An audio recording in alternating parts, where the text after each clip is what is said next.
100A 咧，原來咧呢個氣墊係可以承受人體喺100尺，即係大約30米高，約莫10層樓嗰個高度咧跌落嚟嘅衝擊力嘅。咁等陣咧，大家就會見到我哋有架後車就會嚟，咁放低一個後車氣墊啦，可以打開佢，大家可以慢慢睇咯。咁但係開呢個救生氣墊嘅時候咧，我哋係需要6個或以上嘅消防人員去幫手協助打開佢，同埋去放一個適當嘅位置。咁首先後車就會泊喺一個適當嘅泊車位，然後就將救生氣墊慢慢攞出嚟。咁同時間升降台同埋泵車亦都會入嚟幫助協助我哋個救生氣墊嘅設置打開。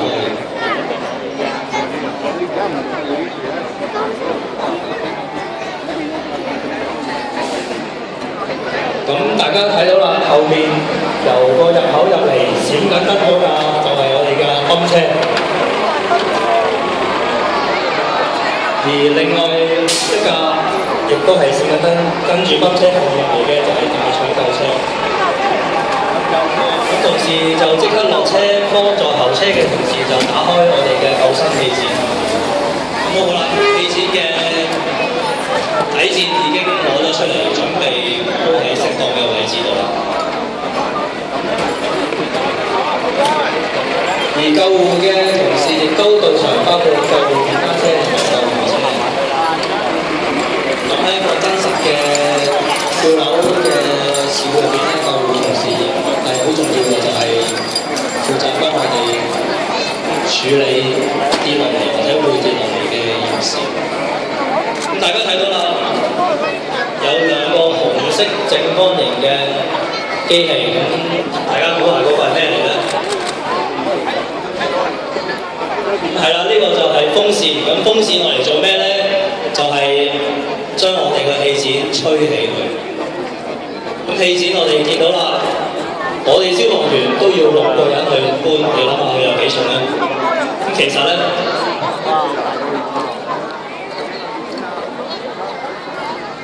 佢差唔多200幾磅嘅呢個嘢，140公斤。咁同時開始打開佢啦。咁打開佢之後咧，大家會望一望佢個體積。咁佢咧長闊高，主要就係7.5米、6米，同埋高2.75米。高約莫咧就係我哋屋企門1到半倍咁高嘅，係高過一個人嘅。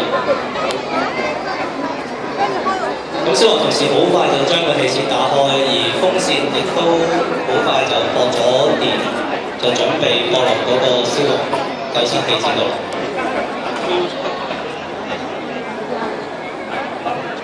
咁大家可以而家計一計時咯。咁當我哋氣墊打開佢之後，5分鐘內我哋已經可以將嗰個消防氣墊吹起佢㗎啦。大家可以望下表計一計時，我哋使唔使用超過5分鐘去將佢吹起佢先啊？而家可以開始計㗎啦。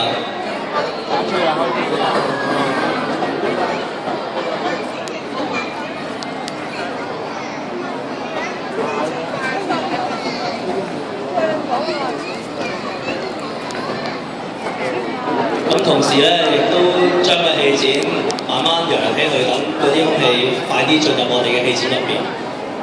咁我諗而家都唔使1分鐘，佢已經差唔多有70%咯。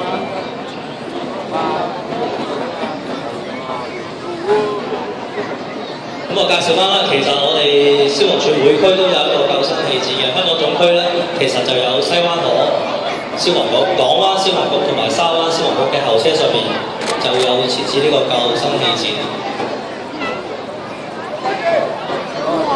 好啦，消防員已經成功將氣墊設置同埋將佢拉入去適當嘅位置。咁我哋咧就會示範將一個模擬假人喺2字樓就掉嚟，咁大家準備大家嘅電話啊、相機，預備可以影一影咯喎。咁期間大家要注意啦，包括小童成人都唔好自己口鼻試。好，呢個咁好安全咁樣就喺氣墊上面降落。咁會唔會太過快啊？咁可能太過快，我哋仲有一個擺人，等陣再會示範多一次嘅。咁我哋而家就係示範點樣將呢個氣墊救完一個人之後出嚟，再充氣，再救佢出嚟，再充氣，再救另外一個人。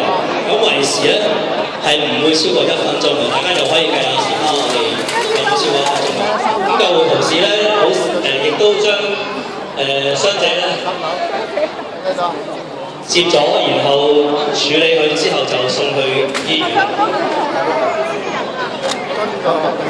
好，唔該曬救護嘅同事。大家計緊時間啦嘛，應該10幾秒咯喎，過咗。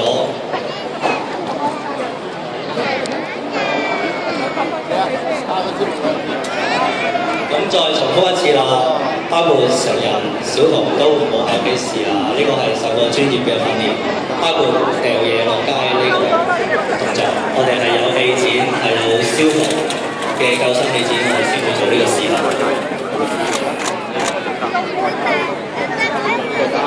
我諗而家40幾秒，我哋個氣墊已經充咗啦喎。咁大家準備預備個鏡頭，好，又試多次。咁呢個就高少少，喺3字樓試下嘅。嗰度其實都只不過係10米左右。咁我哋再重複啦，我哋嘅氣墊係可以拯救到唔超過30米跌落嚟嘅。咁好啦，救生氣墊示範已經完成，咁我哋再次熱烈嘅掌聲，多謝消防同救護同事為我哋作出精彩嘅示範。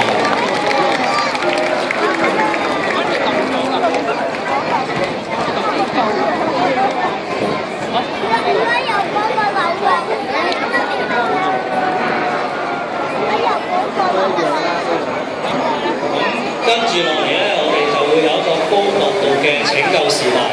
咁而家咧就無疑有人被困喺吊船同操場中間呢個建築物後架，就係我哋有無疑大廈嘅外牆。咁我哋高角度專隊係會示範點樣去拯救喺吊船入邊嘅被困者。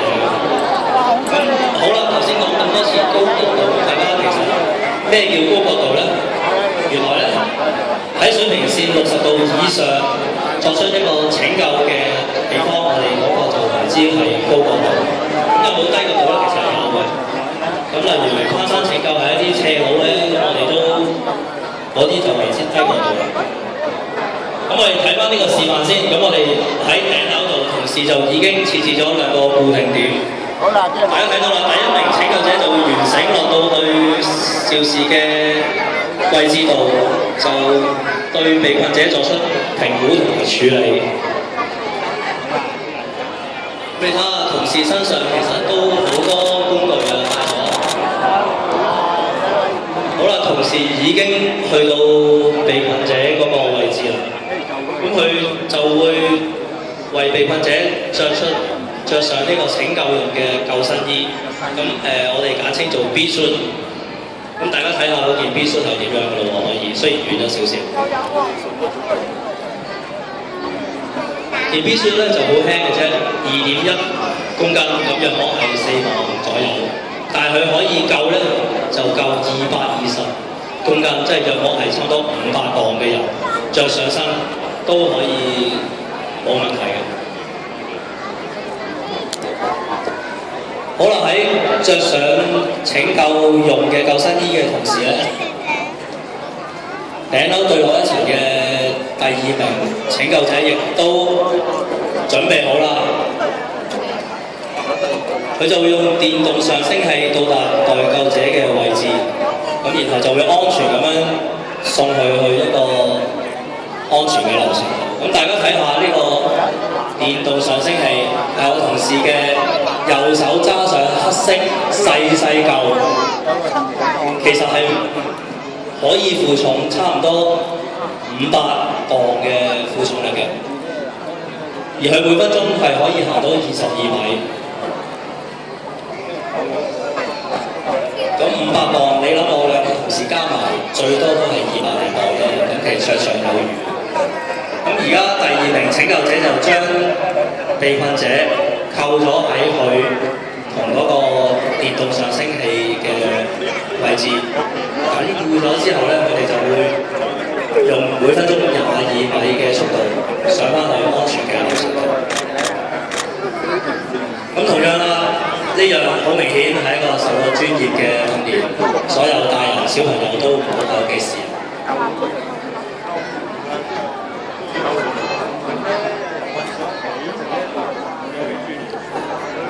大家睇到啦，被困者亦都穩固咗喺嗰個電動上升器度。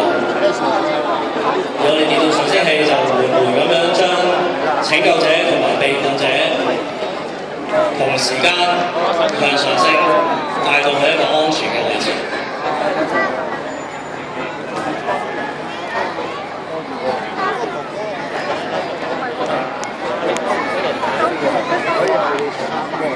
咁呢個電動上升器充滿電咧，其實就可以用到10分鐘，咁啊足夠拯救呢個被困者係綽綽有餘。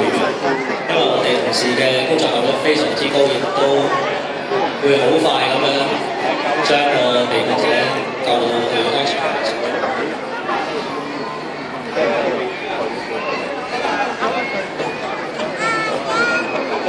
咁其實我哋高過隊專隊咧就有幾間消防局都有嘅，包括我哋學富林啦，新界嘅田心消防局。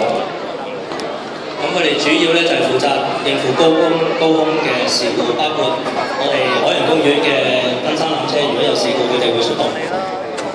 咁好啦，睇翻第1名拯救者，佢就用翻自己手上嘅下降器，我哋簡稱係 ID， 就落翻去地面，就完成呢個操演。好，我哋再次以熱烈嘅掌聲，多謝高角度專隊嘅同事為我哋作出精彩嘅表演。